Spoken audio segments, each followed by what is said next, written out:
Entrée, voilà.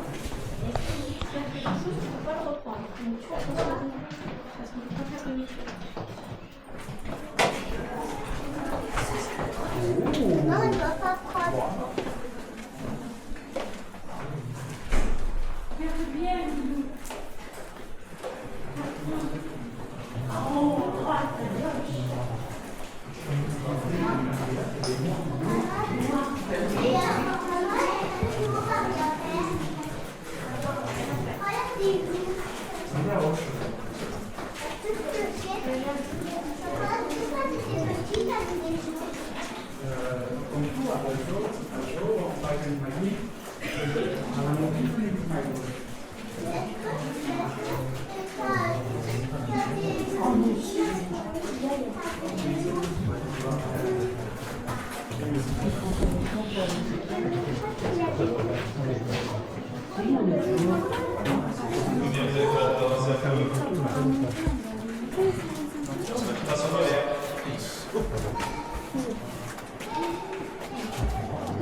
Je suis là.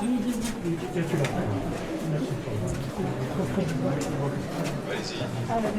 Vous allez autant voir derrière que devant, ne vous inquiétez pas. Ah, c'est pas sur le coup d'accord.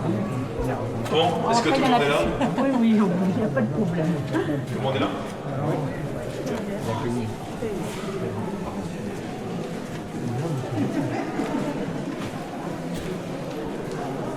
Donc, je peux officiellement vous dire bienvenue au grottes.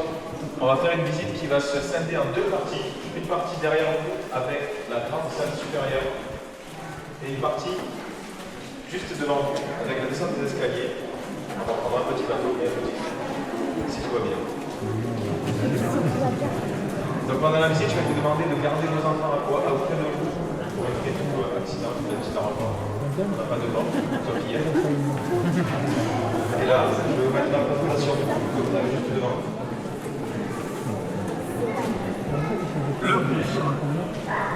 Les grottes de Bétarame sont parmi les plus belles au monde. Leur structure est sans doute l'une des plus curieuses. Elles comprennent 5 étages, superposés comme ceux d'une maison. Des niveaux creusés naturellement par l'eau à des époques différentes. Pour circuler de l'un à l'autre, vous allez emprunter l'un des puits verticaux naturels qui relie les étages supérieurs aux étages inférieurs. Le plus important de ces puits, appelé le gouffre, se trouve juste devant vous. C'est ici que commencera notre descente vers la rivière. Au fil de la visite, la diversité des paysages géologiques vous permettra de comprendre comment se forme une grotte, qu'elle soit vive ou morte. Ainsi, les 4 étages supérieurs de la grotte sont des galeries dites mortes, car la rivière qui les a formées a disparu, son cours ayant été détourné par des causes extérieures. Un riche décor de concrétion calcaire vous y attend. C'est au 5e niveau, à 80 mètres sous nos pieds, que nous retrouverons cette même rivière. Dans les profondeurs, elle continue à creuser de nouvelles galeries, offrant le spectacle d'une grotte vive en pleine activité. Il faut savoir que ce cours d'eau, avant de devenir souterrain, circule d'abord en surface. Puis il s'enfonce dans la montagne et ressurgit après 3,5 km. Comme la rivière, vous allez, vous aussi, traverser la montagne. Vous êtes entré dans la grotte, dans le département des Pyrénées-Atlantiques, et vous en ressortirez dans celui des Hautes-Pyrénées. Très bien, donc on va pouvoir poursuivre pour se rendre dans la première salle.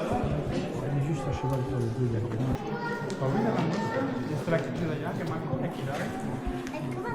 Très bien. Donc ici, on se retrouve dans la première salle, la salle de la cloche. Alors tout simplement, si vous regardez devant vous, vous devrez voir une cloche géante. Vous la voyez? Et on appelle ça une stalactite. Est-ce que certains ont révisé et savent ce que la différence entre la stalactite et la stalagmite? Ascolta e mira. C'est ça. devant Zélès. Vas-y, imagine. Donc la petite tombe et la mythe monte.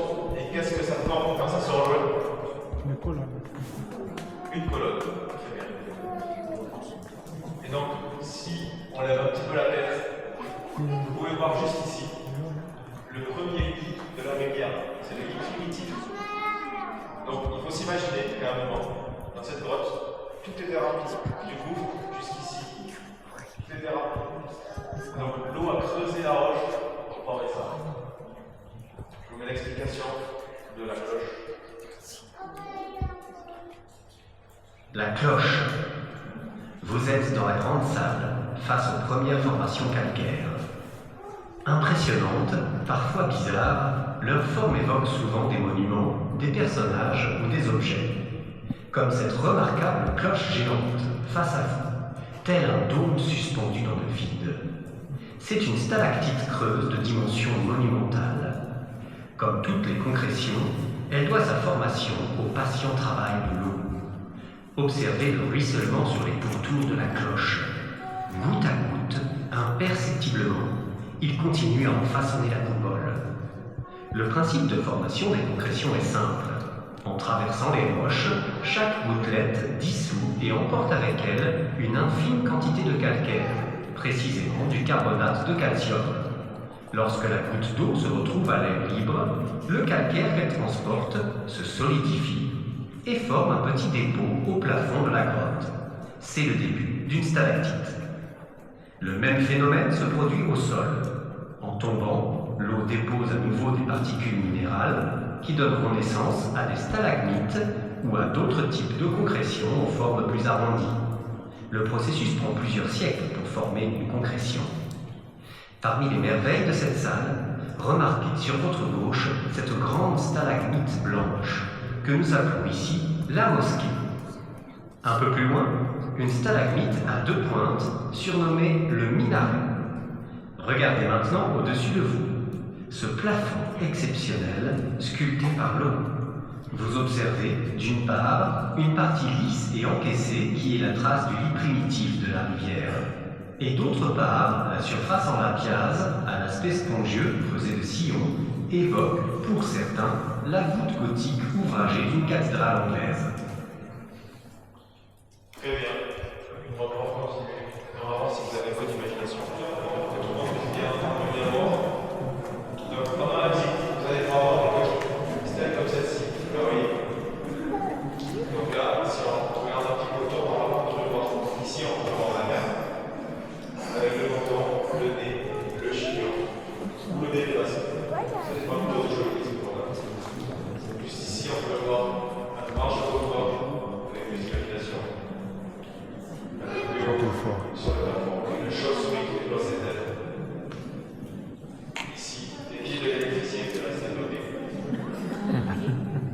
Sur le côté, on peut voir l'œil du dinosaure avec ses dents. Et complètement derrière, on peut voir le fantôme des grottes. Quoi? Le fantôme des grottes. On va les dire. Donc les premiers qui ont entendu, vous pouvez m'attendre à la petite lumière rouge.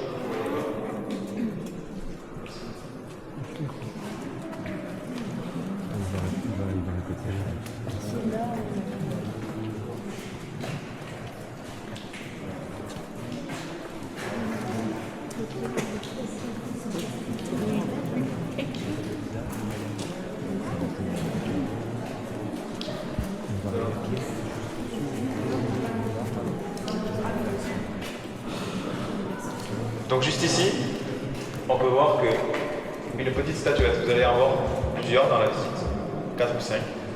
Et si vous regardez autour, on peut voir une forme référente. Donc ici, on peut distinguer ma mère avec le menton, le nez, le chignon ou le béret basque. Juste ici, un peu plus haut, on voit un château fort avec tous ses donjons, avec beaucoup d'imagination. Ici, on pourrait voir une grande chauve-souris qui déploie ses ailes. Ici, les pieds de l'électricien qui restaient bloqués. Sur le côté, l'œil du dinosaure et ses dents. Et complètement à l'opposé, derrière, on peut voir le fantôme des grottes et son frère qui est aveugle. pauvres.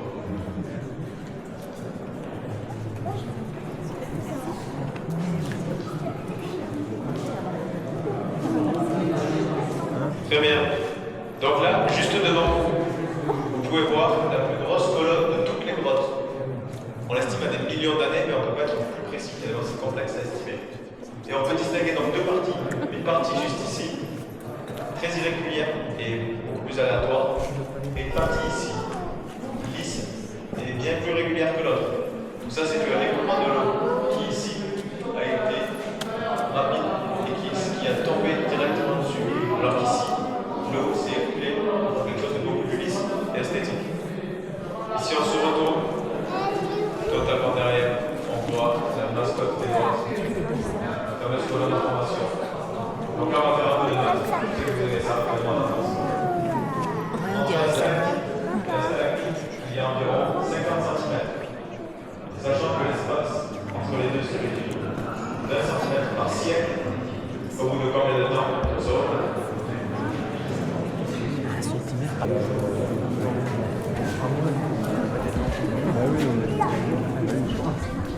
Bien sûr, je vous laisse imaginer que si là-bas, la petite formation dure 5000 ans, je vous laisse imaginer la longueur pour la grosse colonne.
Est-ce que tout le monde est là?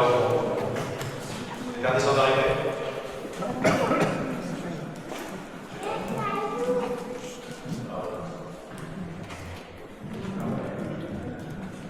Fatal?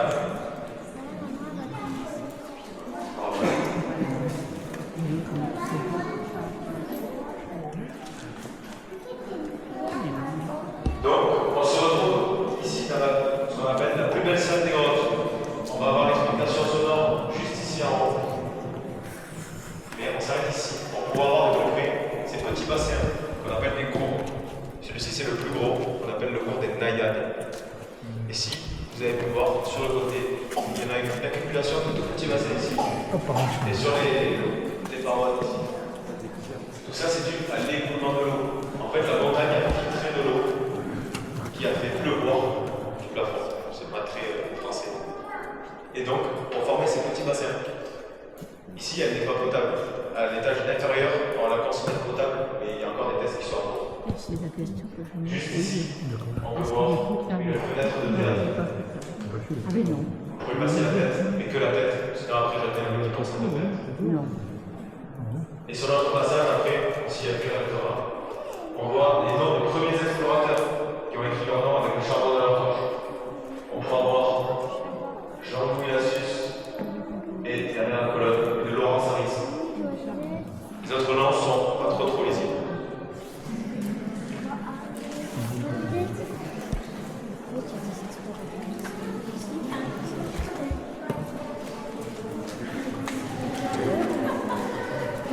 Donc juste au fond, on va pouvoir voir de nouvellement une chèvre et une loup.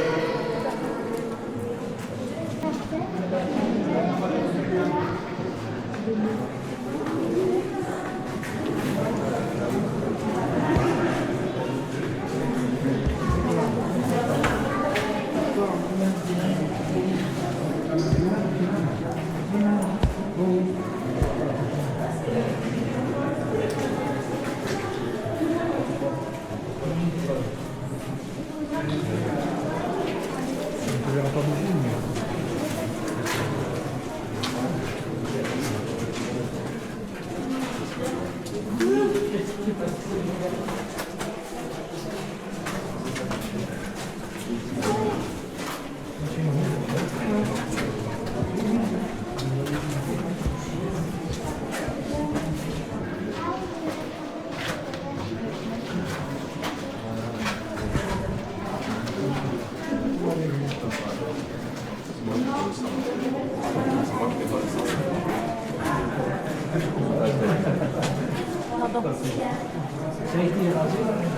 Non, ça c'est le même plafond en éponge qu'on a vu.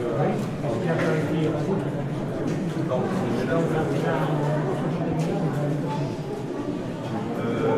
non, c'est pas une stalactite, c'est la roche qui a été tombée. Très bien, on va pouvoir avancer. Et je vais vous mettre l'audio.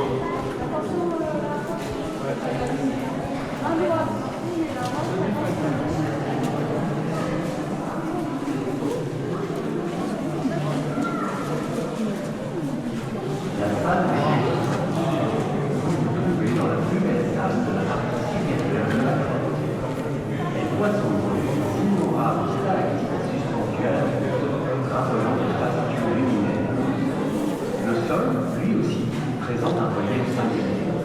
Les eaux de ruissellement ont formé de petits barrages de calcaire et des bassins appelés boules. La plus grande et la plus remarquable de ces mares, appelée le bassin des Lariades, se trouve en contrebas sur votre gauche. Ces formations calcaires forment de petits barrages naturels rares. On ne peut les observer que dans les grottes où se produisent de fortes infiltrations d'eau au moment des crues et à la fonte des neiges. Cette eau ruisselle le long des parois, forme des plaques, puis s'évapore peu à peu. Comme dans les stalagmites, le carbonate de calcium, dissous en eau, reprend forme solide et se dépose, cette fois, sur le pourtour de la plaque. Au fil des siècles, ce dépôt prendra de la hauteur autour de l'étendue. Enfin, repérez face à vous 3 masses calcaires au sol. Sur la plus importante d'entre elles, une stalagmite dressée comme une statuette. Dans un jeton près d'une ligne rouge que vous percevez sur votre droite, elle évoque peut-être pour vous aussi une image mythique, telle le Jeanne sur le bûcher. Les grottes de Bétarame ont été découvertes par un soldat de l'époque napoléonienne en 1819. C'est en 1903 qu'un artiste peintre de Saint-Malo, tombé amoureux de ce trésor naturel, décide de l'aménager pour l'ouvrir au public. Léon Ross dirige seul ses travaux d'accès audacieux et coûteux, faisant preuve d'une remarquable ingéniosité. Il fait notamment construire une centrale hydroélectrique sur le gaz pour pouvoir électrifier les grottes.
Très bien, donc ici, on se retrouve dans la troisième et dernière salle de l'étage supérieur, où on peut voir la salle des colonnes. On peut distinguer 4 types de colonnes. Ici, une colonne massive qui s'est écoulée avec une masse calcaire au sol. On dirait qu'elle soutient le plafond. Si on regarde sur le côté, on en voit une un peu plus jeune, mais toujours assez âgée, qui est beaucoup plus esthétique et qui pourrait laisser penser à une colonne romaine. Sur le côté, on peut voir une nouvelle colonne différente, car on peut distinguer le point de jonction. Et juste ici, vous la connaissez déjà, la colonne d'information. Donc là, l'éclairage nous permet de voir l'eau qui s'écoule goutte à goutte. Et on va pouvoir se diriger vers la distance.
Très bien.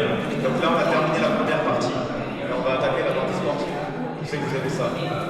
Je ne vous dis pas le nombre de marches, volontairement. Vous allez devoir compter. À un moment, je vais vous demander les marches. Et si le compte n'est pas bon, on remonte. Et si tu te trompes,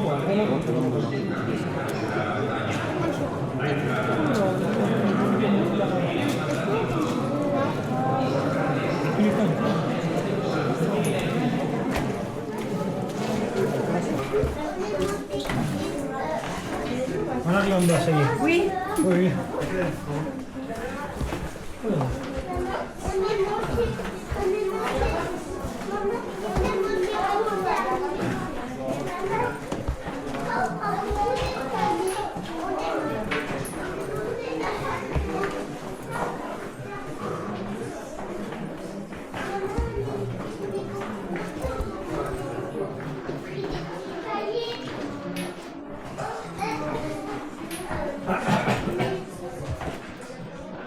Oh, pardon.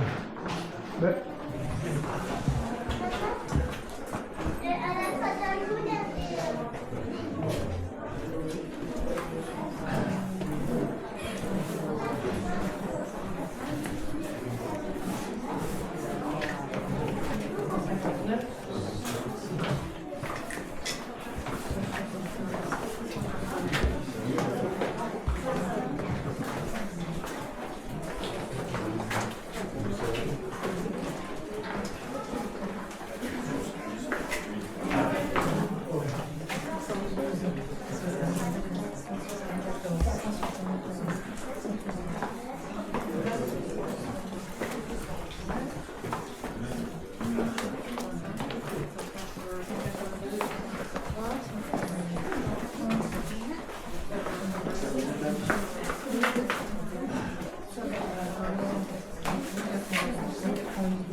Vous êtes à combien? 200? 222. Maintenant, à la salle féerique. Derrière vous, En hauteur, du côté où vous êtes arrivé, cet ensemble calcaire frappe le regard, de par sa voûte et ses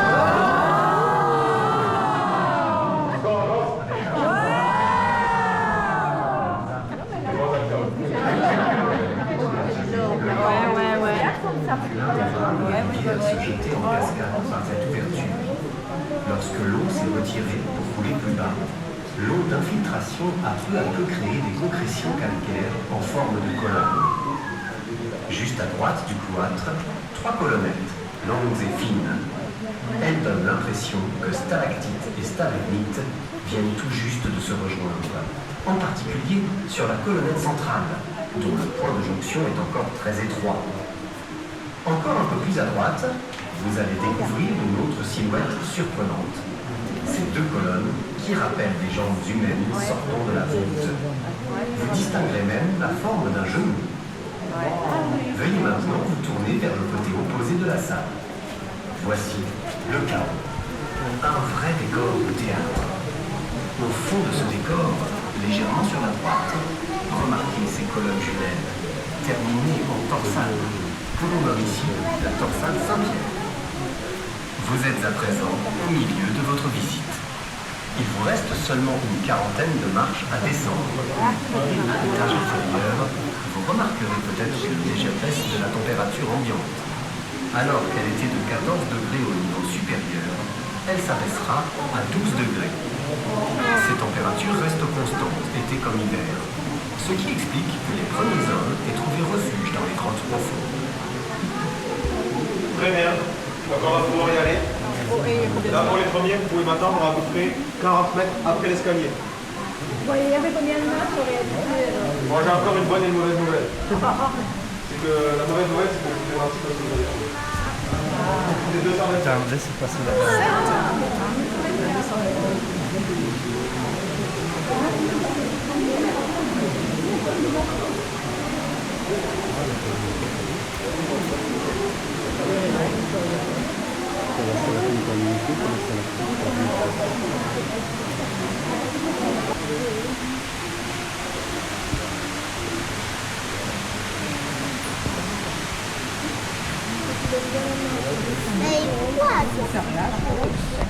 Mais quoi c'est quoi qui refroidit? Scordiamo di fare dell'acqua? On va prendre du bateau. Il y a de l'eau partout. Oui, ça va vraiment.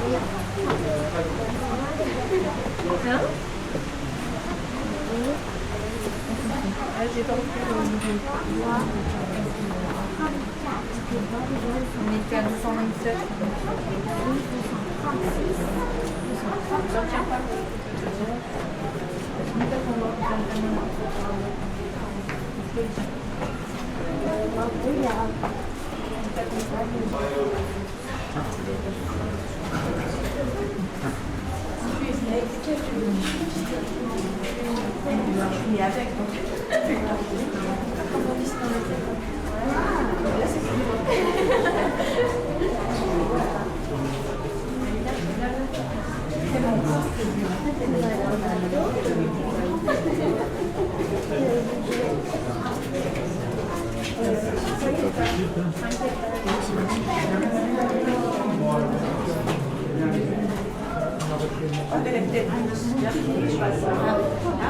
Ah ouais, j'ai eu dans mon décolleté.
Attention aux marches.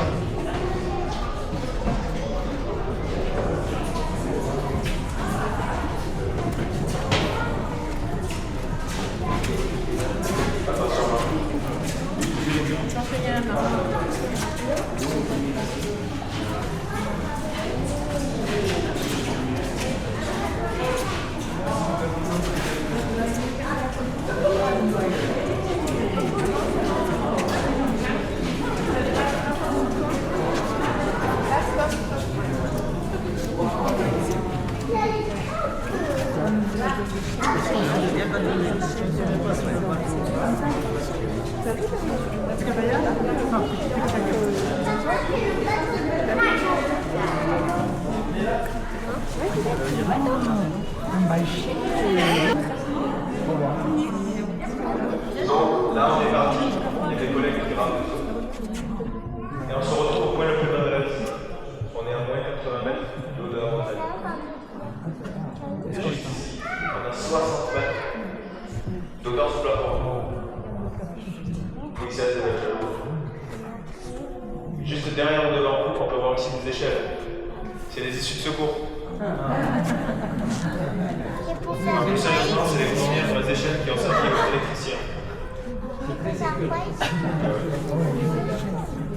Sans briller, sinon c'est pas drôle.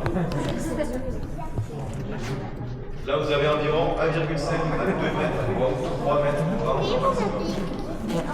La constante est autour de 1,5. Et là, vous allez peut-être sentir un peu de bruit. Oui. C'est dû à cette multitude de stalactites. On appelle ça le bail des fées. Et juste ici, c'est un volcan et une immense volcan.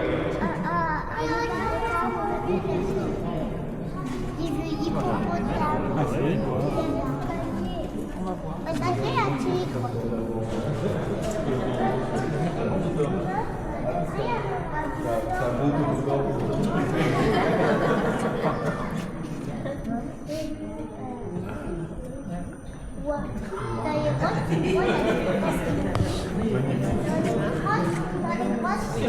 Là aussi des sorcières. Des sorcières en pierre. Donc là, si vous levez vos têtes, vous pouvez apercevoir le laser et une très grande forme sphérique ici. Une autre derrière et plein d'autres. On appelle ça des marmites. En fait, elles sont dues à des gros tourbillons qu'il y avait sous l'eau. Et il faut s'imaginer la force de l'eau pour creuser la roche comme ça. Ce que je vois, moi j'ai l'impression de voir une cartographie d'une rupture du sol sur une feuille.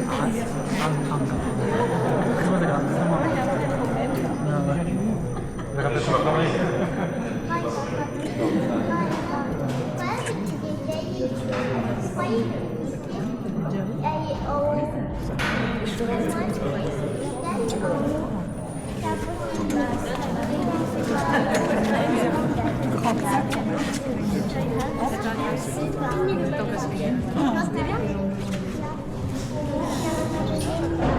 Laisse ça, Jules.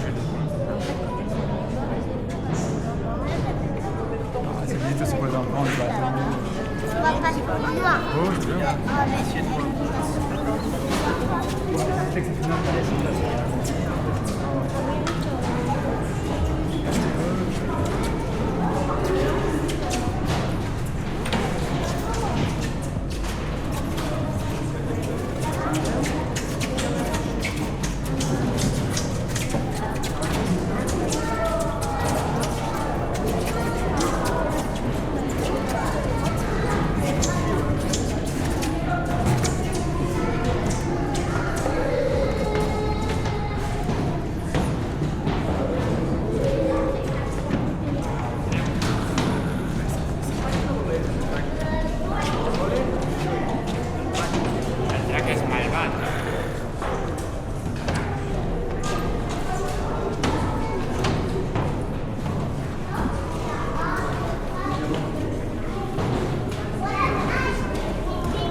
devoir toucher.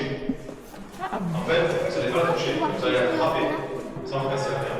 Et si vous l'attrapez, ça fait un petit coup de flotte.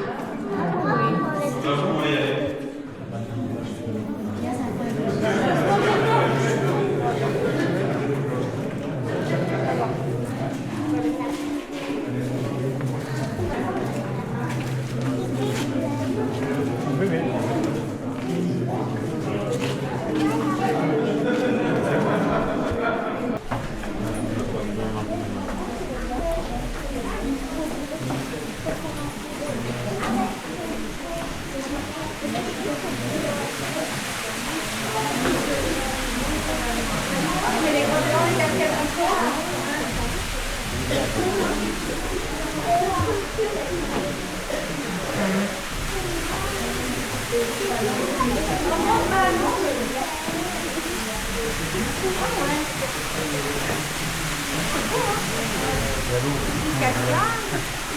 On la cascade, là. Je la vois.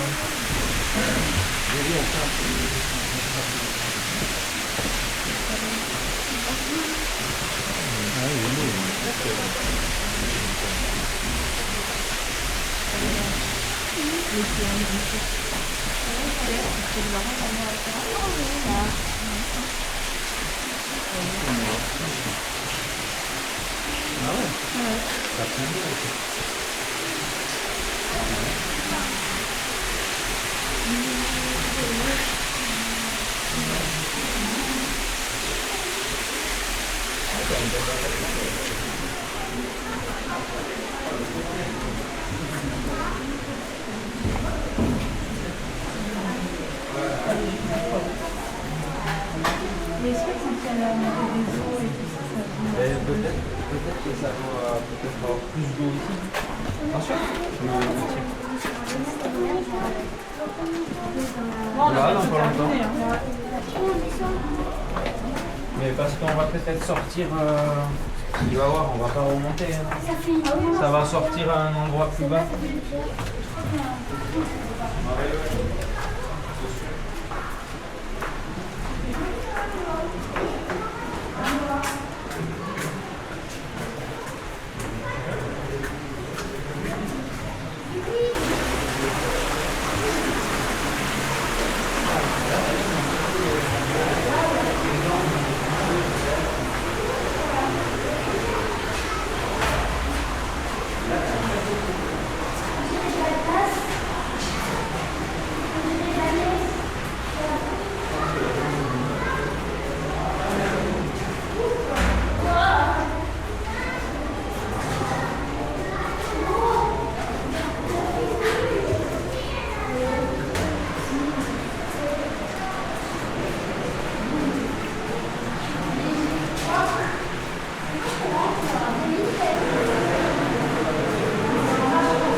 C'est la louche.